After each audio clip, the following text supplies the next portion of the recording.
Eugenics, as a baseline, is the process of selectively breeding humans in order to retain desired traits. And although the concept has been coined in the 1800s, the actual process has been around for far longer. For instance, Plato, the father of Western philosophy, originally talked about his guardian class, a subset of the population selectively bred in order to defend his ideas and morals that he bestowed upon the people. Then, in 1883, Sir Francis Galton, a respected British scholar, first used the term eugenics, meaning well-born, in order to refer to his studies surrounding the selective breeding of humans. Galton first derived his works from reading Charles Darwin's theory of evolution, and hypothesized that the desired traits seen in humans were indeed heretic and could be passed down through the family lines. Galton believed that the human race as a whole could use this information in order to selectively breed down these desired traits and further the human population as a whole.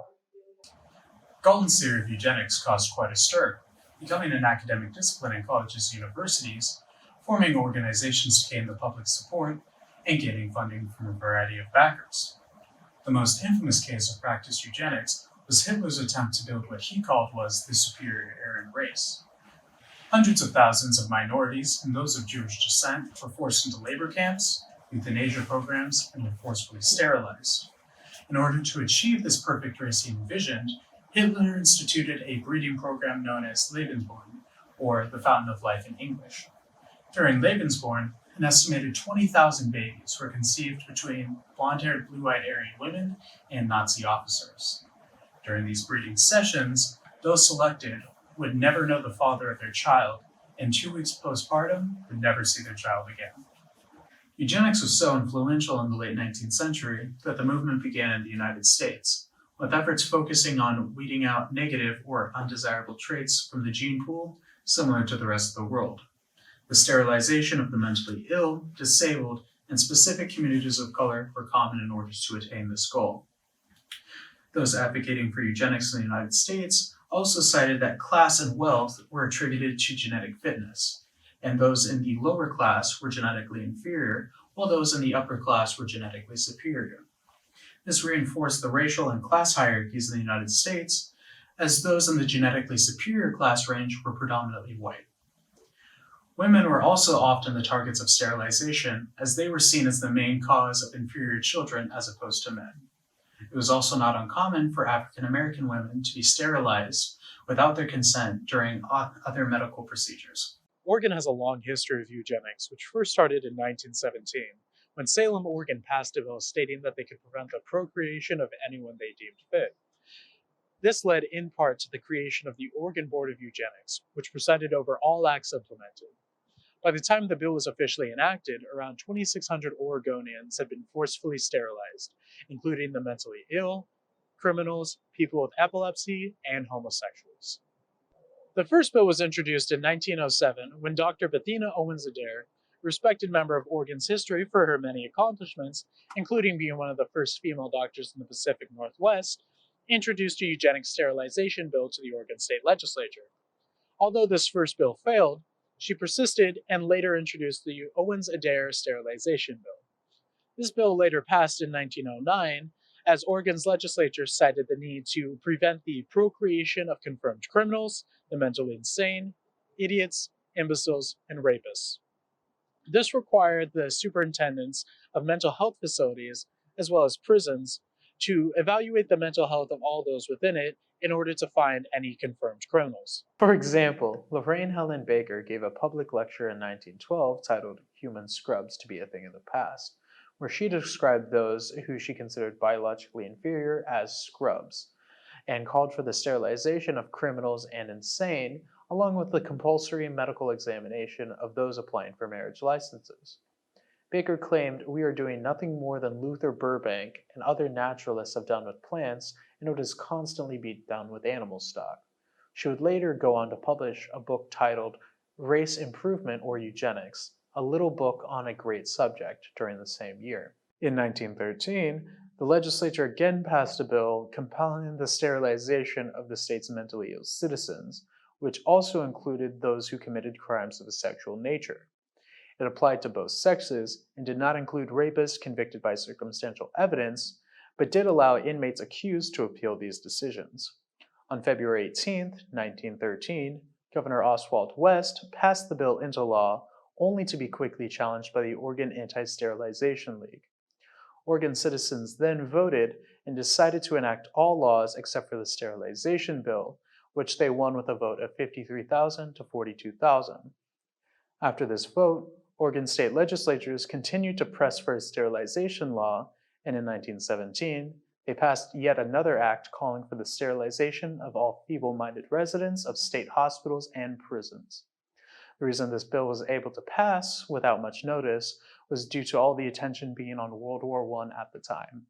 Due to the opposition against eugenic sterilization, the Oregonian and Oregon Journal printed summaries of eugenical lectures, arguments by pro-sterilization authorities, and editorials asserting the social value of eugenic sterilization, championing the bill, and arguing that it is the very best way to prevent those inferior from propagating their genes.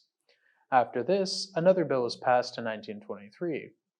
Under this bill, inmates and patients would be sterilized only if they consented or if a court deemed that they would have to be forcefully sterilized.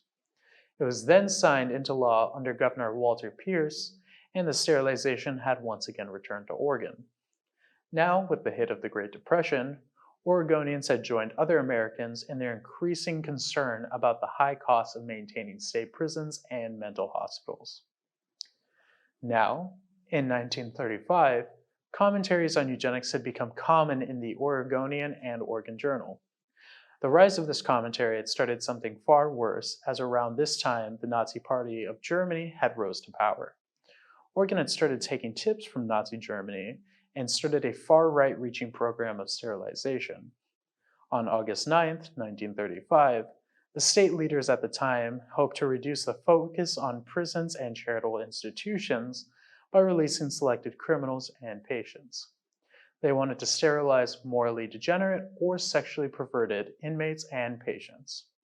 The state would then render unfit citizens harmless to the general population and eliminate the threat they would procreate and increase their numbers. The sterilization law lasted for up to 40 years after the horrors of the Nazi regime. During this time, Nathan Fasten, an Oregon State University professor of zoology, published an extensive book called The Principles of Genetics and Eugenics, a study of hereditary and variation in plants and animals, which advocated eugenics. Although there was no evidence of him forming sterilization laws, his book played a massive role in the views of eugenics within Oregon. Oregon's sterilization law remained on the books, and the Board of Eugenics continued to meet through the late 1960s, although less frequently after 1940, as the number of cases of prison wardens and hospital superintendents referred to the board were decreased. In 1967, the legislature changed the name of the oversight organization to the Board of Social Protection and altered sterilization procedures. The board no longer consisted of superintendents of mental health and penal institutions, but instead included a physician, a faculty member of the University of Oregon Medical School, a clinical psychologist, a psychiatrist, a social worker, and a member of a state organization on mental illness. Finally, these state-sponsored eugenic sterilizations were finally put to an end in 1983 by an Oregon State Senate subcommittee that disbanded the Board of Social Protection. On that committee was John Kitzhaber, who became governor in 1995 and later apologized for Oregon's history of eugenic sterilization and declared December 10th Human Rights Day in the state of Oregon. But the damage from eugenics had already been done. Around 2,600 citizens had been sterilized due to the eugenics movement. You may now be asking yourself, why did Oregon come to the conclusion of forced sterilization upon its citizens? Well, Oregon legislatures thought it was a sensible way to improve the quality of state citizenry and address problems related to crime, poverty, sexual deviance, and mental illness. I am now here today with Dr. Dan Kelvis. Did I pronounce that? Kevlis. Yeah, the All V right. comes before the L. Kevlis. All right. I am now here with Dr. Kevlis today. Could you kind of talk about some of your credentials here, introduce yourself a little bit? Sure. Talk about your research. I write about the Science and Society, Past and Present, and try to bring the past to bear upon issues in the present and under that broad rubric. Uh, One of my major areas of work has been the history of eugenics and human genetics and medical genetics. I wrote a book on that called In the Name of Eugenics, Genetics and the Uses of Human Heredity, which was a comparative study of the eugenics movement and its mutation, so to speak, or evolution into human genetics uh, in the United States and Britain from the mid 19th century to the then present, which was about 1978 when the book was published. No, not, I'm sorry, 1985 when the book was published. And then I've written various essays, on more recent developments. Yeah, of course. And I got the chance to look over one of your works you sent me. What kind of got you interested in looking at topics such as these? Well, what got me interested, particularly in eugenics, was I was finishing a big book in the mid 1970s on the history of physics. Number one, I was sort of tired of the history of physics at that time because I'd been working on that book for quite a while. And secondly, in the mid 1970s, we had the arrival of recombinant DNA, the ability to take DNA and transform it somehow by changing the genes. So there's a lot of controversy about it, and part of um, the points made in apprehension about recombinant DNA was that it would lead to a new eugenics. And so I was interested in writing about a new topic, and this one seemed extremely interesting and important.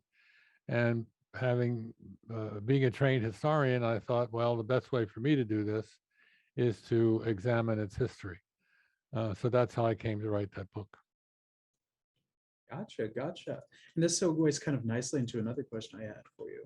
So, like you said, with new technologies, with CRISPR technologies, with genetic engineering becoming a much bigger thing, do you think that that could lead into a modern version of eugenics? Do you think that that could lead us back into kind of what we were doing back in the early 1900s? Or do you think we've kind of learned from our mistakes and, we are only going to be using this, tools for good? Right. Well, I hope it'll be a tool for good, and it already is. That is CRISPR, in because it's being used by physicians, biomedical scientists, say to interfere with deleterious genes to modify them and make them normal, like the gene for sickle cell anemia. Um, I don't think it's going to lead to a new eugenics, and I say that for several reasons. One is the eugenics implies two things. One is the manipulation of or the modification of what scientists call germ cells, which is the sperm and the egg which unite to make a new organism. In our case, a new human being.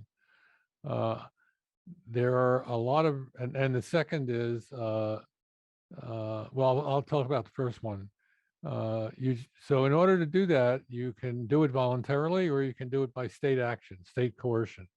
A major feature of the eugenics movement everywhere in the world was that it entailed state action through mainly sterilization laws. So it was a kind of a negative eugenics of getting rid of the bad genes. I find it difficult to believe that we're going to have anything resembling state action, either to get rid of bad genes using CRISPR in this country, or let alone state action to compel people to improve their offspring by genetic manipulation of the germline. There are several reasons why I think that's not going to happen. One is that there's very powerful political forces in the United States who are adamantly opposed to any manipulation or interference with the germline or with fetuses, et cetera. So, I mean, we know about the anti-abortion movement, which is a side of that. Secondly, there is federal law, starting with the Hyde Amendment in the 1970s. Congressman Hyde was a congressman from Illinois, uh, that prohibits the use of federal funds for any kind of experimentation with the human embryo. And thirdly, it seems highly unlikely because no one knows um, how you would manipulate genes in order to improve the offspring compared with the parents. And by offspring, I mean by improvement, I mean say financially advantageous improvement, the ability to put a basketball through a hoop at 30 feet, for example, or to play soccer as well as the women's soccer Olympic winners, uh, things like that, or to compose a symphony or play one at the level of at a concert level, to produce new Mozarts or Einsteins or what have you. Nobody has the slightest idea what genes contribute to that, and so you can't, if you don't know, you can't even begin to think about manipulating the genes to produce that kind of offspring. It is true that uh, in the absence of state action, we have private impulses for human improvement, meaning parents who would like to have better children. Now, I think for the most part, these kinds of interventions uh, center on the the, uh, the modification of genes so that children will be born healthy, not to improve them. Uh, and so, if there is any kind of eugenics, it will be a private eugenics. It's not addressed to improving the overall population by any means. It's addressed to producing, making possible the birth of healthy children for the good of the child, the good of the parents, and the good of any siblings who may be in the family. So, I think it doesn't really serve any purpose to call that eugenics. What we need is to talk about the technology itself, what uses it will be put to, and what regulations might be required to ensure that it is used safely and in conformity with our own social values. Of course. And also, kind of off topic, I am super sorry. My building is fire alarm is going off currently. Oh, I hear it. Um, yeah, here, let's try to just rapid fire here real quick because I don't know when exactly you'll be free next. So, And the bottom line of what I just said is that eugenics, using the term eugenics just clouds the issues.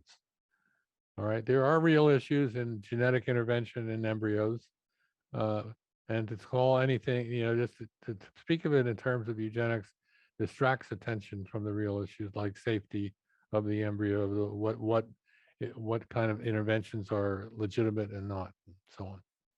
yeah, it kind of not muddies the water, but Well, yeah, it it's, muddies the waters. yeah, That's true. yeah. That's But yeah, it's using the wrong word for it pretty much. right. Um, I guess my last question for you then today um, is it's obviously Germany's implementation of eugenics was arguably the worst, with the Holocaust, with Lebensborn. What other nation or region, perhaps, do you think also had it the worst for people who were the target of forceful Had sterilization? what's the word you used? What other nations had what?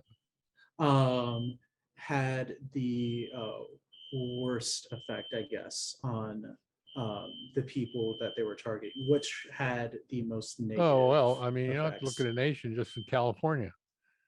California, as of 1930, sterilized more people under its eugenic sterilization law than all the other states of the Union combined. And even when the eugenics movement died down and sterilizations were largely ended, I think California remained a champion in sterilizing more people, not than all the other states combined, but far more than any other state. The laws, the eugenics sterilization in California was aimed disproportionately at immigrant groups, especially Hispanics, but also at people who were poor. And it was also aimed at women. I mean, women were sterilized at about the same rate as men, but if you were a male, you got sterilized because you committed a crime, theft, or something like that. In case of women, you got sterilized. You were more likely to get sterilized, not for crimes, but for social crimes such as prostitution or illegitimacy. So it was, in the case of women in California, it was intimately tied up with issues of sexuality and sexual expression and sexual liberty, which has also played a major role in, as I understand it, in the Oregon sterilization law, by the way, which originated in a concern with homosexuality and lesbianism and blah blah blah. So and then took on all these other features that were characteristic of sterilization in the rest of the United States. But California, ruined a lot of lives in its sterilization program. It was in I was 6,000 by 1930, and I think it got up to, I just don't remember the numbers, but far more than 6,000 by 1940, 1950.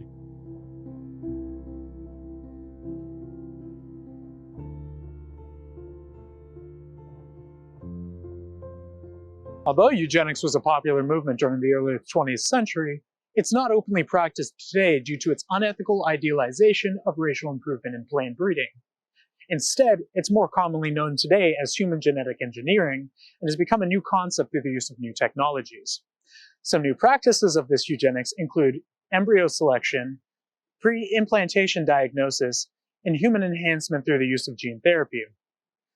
People who are supportive of this new eugenics argue that the new eugenics is different from the old eugenics, which was unscientific and coercive. The modern idea of eugenics is now being produced in more of a positive light. It's important to realize eugenics is a matter of individual consent, which means everyone deserves a say on whether or not they have children. How can anyone really control a population with pregnancies that happen naturally? Humans will never stop wanting to enhance our bodies, alter our DNA, or find ways to prevent diseases from occurring. It's just a matter of consent and safety precautions. Given its history, eugenics as it was applied was unquestionably wrong. It infringed on fundamental human rights in countless ways, whether positive or harmful. It was oppressive, racist, and discriminating. It replaced human choice and liberty with state control. It promoted the idea that disabled people were a burden on society. It took away people's ability to reproduce, their freedom, and in some cases, their life. The consequences of various eugenics movements were numerous and varied from terrible to horrible. It's important not to ignore the bad history behind it.